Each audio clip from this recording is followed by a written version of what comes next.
Hello students, class 11th. Today I am going to discuss some specific journal entries. They are number 1, bad debts.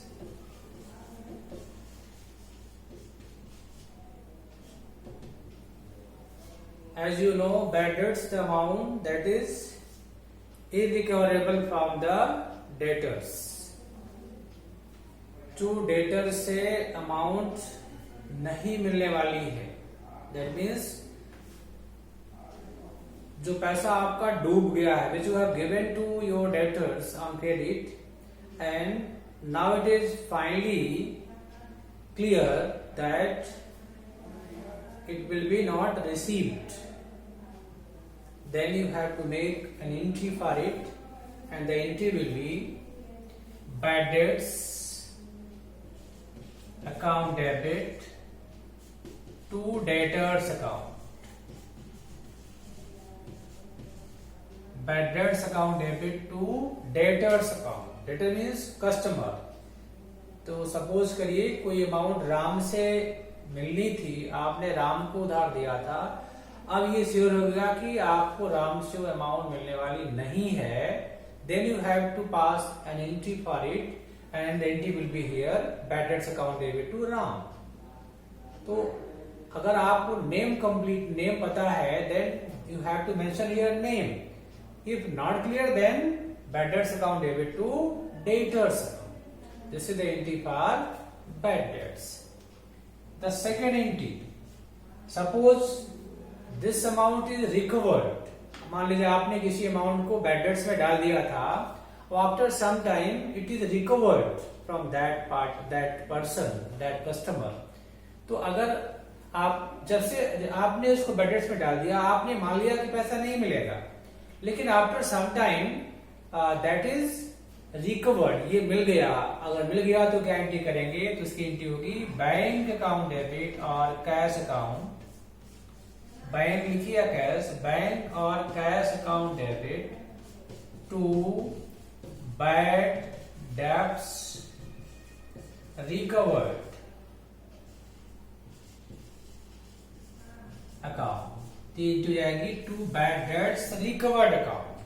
जैसे आपने राम को पैसा दिया था और राम गायब हो गया था, आपने मान लिया था कि बैड डेट्स हो गया, आपने एंट्री पास की bad debts account debit to Ram. लेकिन अगर बाद में राम आ गया और उसने पैसा आपको दे दिया, तो एंट्री जाएगी बैंक और cash account debit to bad debts recovered. अब यहाँ राम नहीं होगा, यहाँ टू बैड डेट्स रिकवर्ड होगा, बिकॉज आपने इसको बैड डेट्स मान लिया था. Now it is recover, so you have to make entry cash और bank account debit to bad debts recovered account. तो this is the entry for bad debts recovered. Now third entry में भी अगर हम इसको आगे देखें तो ऐसे बहुत सी स्पेसिफिक एंट्रीज होंगी जो आपको पास करनी है. सपोज करिए goods taken by proprietor for personal use. This is known as drawing of goods. Drawing of goods. तो अगर गुड्स को किसी प्रोप्राइटर ने विड्रॉ कर लिया है, that is drawing of goods. Drawing of goods. तो suppose goods drawn by proprietor for personal use, तो इसकी एंट्री होगी ड्रॉइंग अकाउंट डेबिट.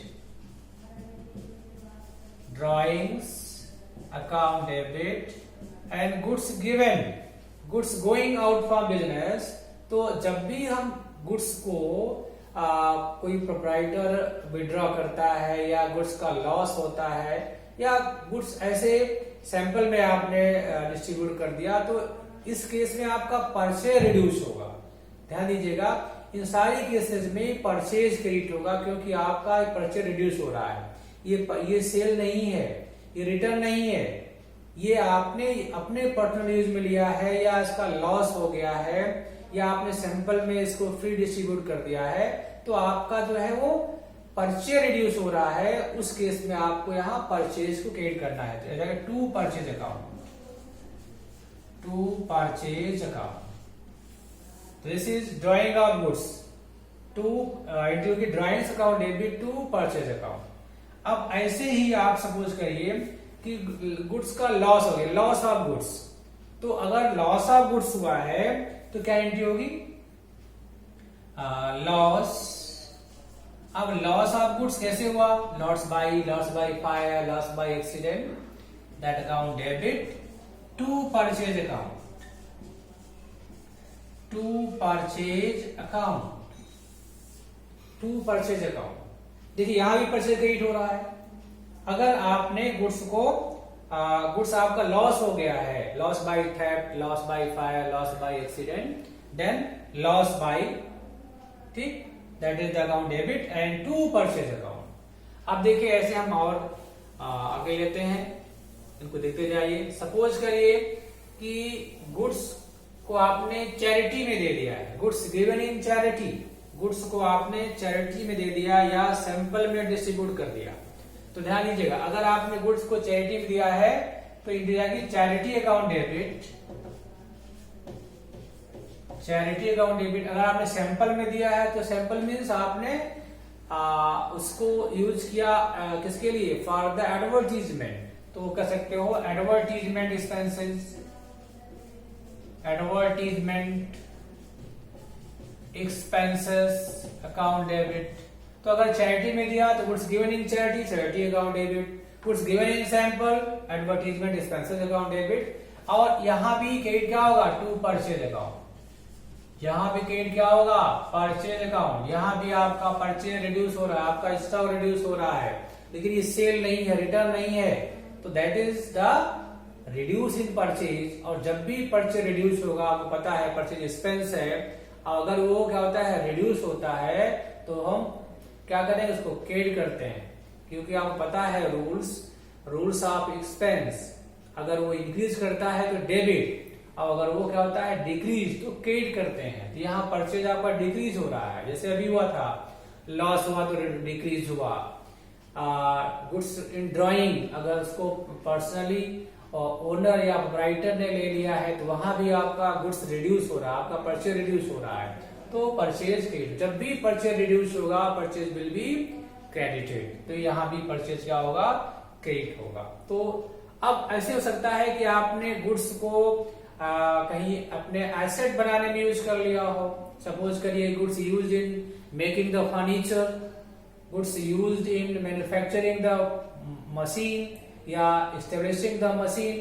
तो जब भी आप किसी एसेट के यूज में अगर गुड्स लेते हो तो वो भी क्या एंट्री होगी, वहां भी एंट्री होगी that asset, that assets account debit to purchase account. यहां भी आपका परचेज रिड्यूस हो रहा है क्योंकि सेल नहीं है और ना तो रिटर्न है, तो एंट्री क्या होगी, assets account debit, that asset account debit, जहां आपने यूज किया है, where you the asset where you used the goods, तो assets account debit to purchase account. तो ये है कि किन किन केसेस में परचेज क्रेडिट होगा। देखिए पहला हो गया गुड्स इन ड्राइंग या ड्राइंग ऑफ गुड्स, वहां परचेज क्रेडिट होगा। गुड्स लॉस ऑफ गुड्स, अगर गुड्स का लॉस हुआ है तो वहां परचेज क्रेडिट होगा। आपने गुड्स को चैरिटी में दे दिया है, वहां गुड्स क्रेडिट, वहां परचेज क्रेडिट होगा। Advertisement expenses, that means goods given in sample, वहां परचेज क्रेडिट होगा। और अगर आपने एसेट में यूज किया है गुड्स को तो वहां परचेज क्रेडिट होगा। जब भी आप गुड्स को ऐसे यूज करोगे, कैसे, in drawing, loss of goods, in charity, in sample and in the manufacturing of any asset, then you have to create the purchase account for the goods which is you used there. तो जब भी हम goods को ऐसे जैसे use करेंगे तो वहां परचेज रेट होगा, क्योंकि this is treated as reduce in purchase, और परचेज एक्सपेंस से डेबिट होगा तो इसको हम जब ये डिक्रीज होगा उसको हम क्रेडिट कर देते हैं। तो ये था कुछ specific entry where you have to credit the purchases. और देखिए ऐसे डेप्रिसिएशन है, आपकी जो एसेट है, सपोज करिए आपके पास मशीन है, बिल्डिंग है, प्लांट है, फर्नीचर है, और ये एसेट क्या होती है, टाइम जैसे जैसे बीतता है इनकी वैल्यू डिक्लाइन हो जाती है। तो declining in the value of asset smoothly slowly is known as depreciation. It is treated as kind of expense in the business concern. तो डेप्रिसिएशन अगर हुआ है किसी एसेट पे तो इसकी एंट्री होगी depreciation account debit, depreciation account debit. This is a kind of expense and it is a revenue expense to that particular asset.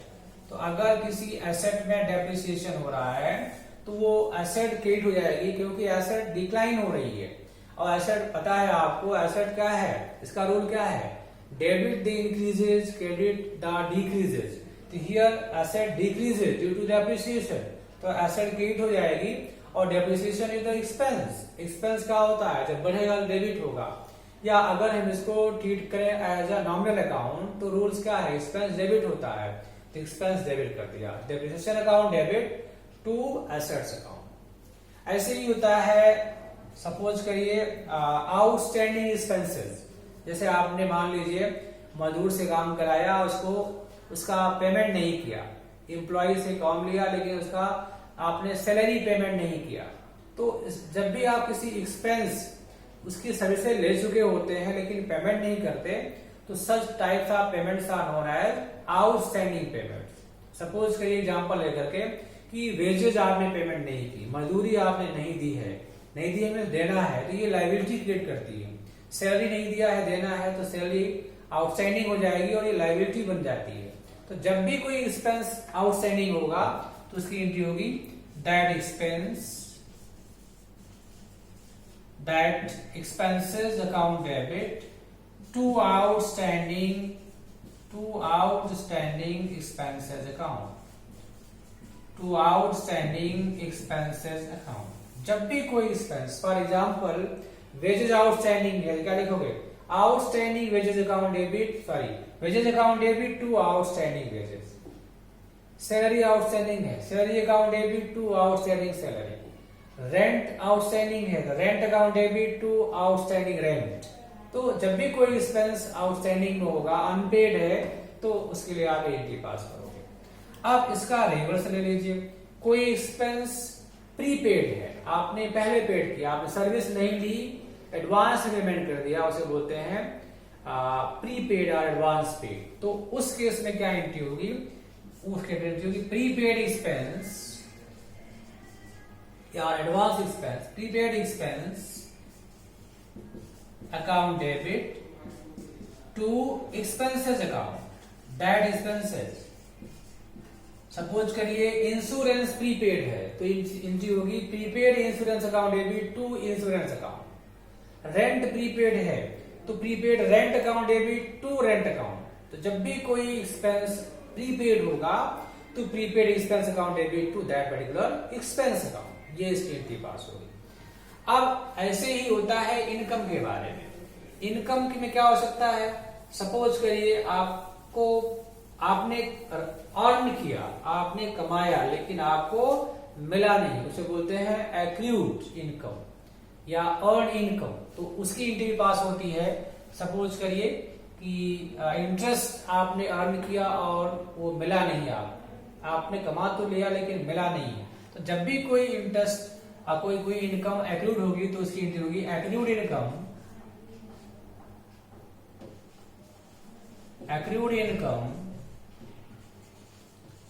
Account debit to that particular income account.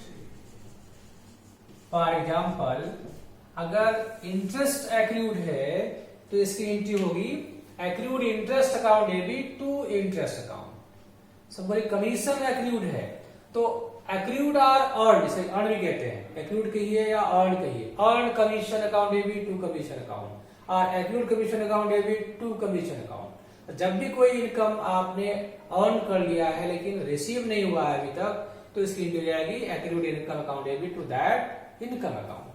अब इसका reverse कर दीजिए, इसका opposite, आपने कमाया नहीं लेकिन advance में मिल गया, इसे बोलते हैं अर्न इनकम। तो इसकी एंट्री क्या हो जाएगी, उसकी एंट्री हो जाएगी that income account debit to earn income account, to earn income account और एडवांस इनकम और अनएक्रूड इनकम। जैसे कमीशन आपको पहले मिल गया, तो commission account debit to earn commission account, interest पहले मिल गया, तो interest account debit to unearned interest account. तो ये है जब आपने कमाया नहीं लेकिन आपको पहले एडवांस मिल चुका है। तो ऐसे कुछ स्पेसिफिक एंट्रीज होंगी। वैसे ये एंट्रीज हैं, they are the entries for adjustment, जो आगे फर्दर चैप्टर है एडजस्टमेंट का, वहां फिर मिलेगा ये। लेकिन चूंकि हम लोग यहाँ जो एंट्री पढ़ रहे हैं, तो मे बी क्वेश्चन आस्क्ड कि pass entry for the following transactions and events, they are the events. तो इवेंट्स की एंट्री भी यहाँ हो सकता है। वैसे इसका एक स्पेशल चैप्टर है आगे एडजस्टमेंट्स, और उसको फिर हम वहां पढ़ेंगे, वहां भी यही एंट्री होगी। लेकिन स्टार्टिंग में आप इनको जान लीजिए इन एडवांस फॉर्म में कि इनकी अगर ये चीजें हैं तो इनको हम कैसे लिखेंगे। ऐसे ही ये इंटरेस्ट ऑन कैपिटल, सपोज करिए कैपिटल पे इंटरेस्ट लगाई जाती है, तो उसकी एंट्री क्या होगी? तो इंटरेस्ट ऑन कैपिटल की एंट्री क्या होगी? इंटरेस्ट ऑन कैपिटल की एंट्री होगी interest on capital account debit, interest on capital account debit to capital account, to capital account. अब देखिए इंटरेस्ट ऑन कैपिटल बिजनेस के पॉइंट ऑफ व्यू से expense हुआ, तो ये डेबिट हो जाएगा। और इससे क्या होगा? कैपिटल इंक्रीज होगी, तो आपको पता है कैपिटल का रोल क्या है, अगर बढ़ेगी तो उसे क्रेडिट करते हैं, तो यहाँ क्रेडिट कर दिया। इंट्री हो गई interest on capital account debit to capital account. अब ऐसे लीजिए इंटरेस्ट ऑन ड्रॉइंग, ये बिजनेस के पॉइंट ऑफ व्यू से इनकम है, तो इसकी एंट्री क्या हो जाएगी? Drawings account debit, drawings account, और इसको कुछ लोग डायरेक्ट कैपिटल भी लिखते हैं, तो ड्रॉइंग्स अकाउंट डेबिट और कैपिटल अकाउंट डेबिट दोनों सही है। To interest on drawings account, to interest on drawings account. तो अब देखिए इस इंटरेस्ट ऑन ड्राइंग से ड्राइंग बढ़ेगा आपका, या कह लीजिए कैपिटल घटेगी, क्योंकि ड्राइंग से पता है आप कैपिटल रिड्यूस होती है, तो ड्राइंग बढ़ेगा, ड्राइंग डेबिट होता है और डेबिट हो जाएगा। या कैपिटल डिक्रीज होगी तो कैपिटल क्रेडिट होती है, डेबिट हो जाएगी।